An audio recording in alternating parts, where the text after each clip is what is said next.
You know, I think my main piece of advice to students graduating today is that even though I know it's a really tough job market out there, it's a really tough time to be going out into the world and trying to make your way in it, it's just so important for you to follow your passions, to know what you really want to do in your life, because you're just going to suddenly find decades have passed, and it's going to happen really fast.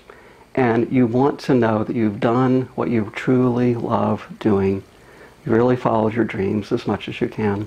So I encourage you to do that.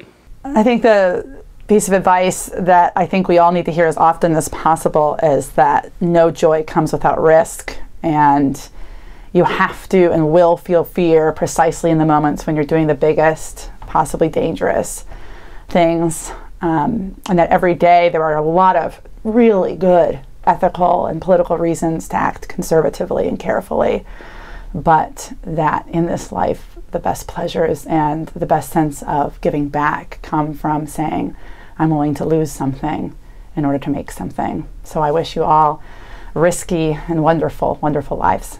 Continue to take risks. Most Yaleys are not very cautious. They take too many courses and they do too many extracurriculars and they stay up too late and they have too many friends. They never choose either or, it's always both and so they're perpetually exhausted, but they lead really exciting lives. And I hope that after you graduate, you will continue to take those risks. Don't narrow your options too much. And if something important happens that requires you to stay up till 2 or 3 in the morning, remember how easily you did that when you were a junior or a senior here. To the graduating seniors, it has been my absolute pleasure to serve as your police chief. I've always had a belief that on my last day of work at Yale University, I need to be able to answer the question posed by either the Yale Daily News or the New Haven Register. And that is, Chief Higgins, how has the Yale Police Department been a better department under your leadership? And in order to answer that question, I've always held the belief that I need to begin with the end in mind. So for the graduating seniors, I say to you, begin with the end in mind. Congratulations. Graduating seniors, what a delight it is to be able to talk with you today. What a great achievement and a moment you have in your life right now. So a little bit of advice. I would think about, as you go through your lives, think about artists and painters. What do? They start with their materials, their paints, and they look at their canvas, but they don't really plan everything out. They start with a little bit of paint, they step back, they say, oh, that doesn't fit quite right. Maybe a little more purple here, a little less there.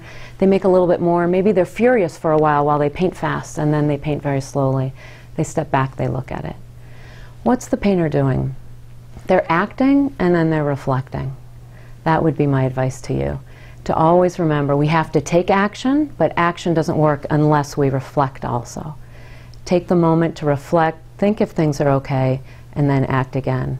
So I wish you a life full of adventure, and at the same time a life full of peace that will make you whole. I would wish them all well as they leave Yale and remember all their wonderful experiences at Yale.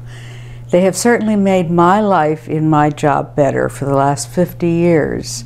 I love to see them arrive, I like to see them grow up and leave, and I certainly wish them well. I've been in touch with a lot of the students who've worked for me over the years, and they just really make the job. The graduate students do the same thing. They really make it fun and they're very special. So I wish you all luck. For the Yale class of 2013, I think one of the important issues is environmental stewardship. And Rick Levin as Yale's president and Peter Salovey as the incoming president can carry that mission on for future generations to be sure that Yale is evergreen, that Yale's leaders coming through this class and the classes beyond will be stewards of the planet well into the future.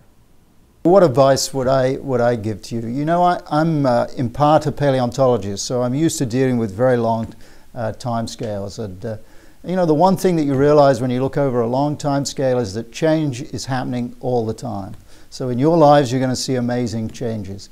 So the only advice I can give you in that context is to keep your options open. Keep your skills up to date, keep your options open, and be aware of what's going on in the world around you. And I'm sure that you're going to be successful. The philosopher Immanuel Kant famously describes the imperative of morality as being that one always, in one's interactions with other human beings, treat them not merely as a means to an end, but as an end in themselves. And one of the things that contemporary psychology has discovered is that one of the easiest ways to carry that forward is always to look someone else in the eye with a thought of gratitude in your interactions with them. And from that will follow this attitude towards them that Kant thinks is so central. My advice to all of you would be, as you leave here, of course you should be attentive to building a good life for yourself, one that's personally and professionally rewarding. But you should also be thinking about how you can contribute to the larger society. Our world is one of great complexity. There are many issues out there that are going to require people like you to get engaged and think about them. How are we going to really bring our country back to a stronger condition? What are we going to do about K through 12 education in this country? What are we going to do about ensuring that the innovation that comes out of our universities and science translates to better lives, to better health and better lives for our people? What are we going to do about the breakdown in our political system? How are we going to stop the paralysis in Washington? How are we going to create a constructive dialogue where our citizens play a role and where the tough questions actually get addressed?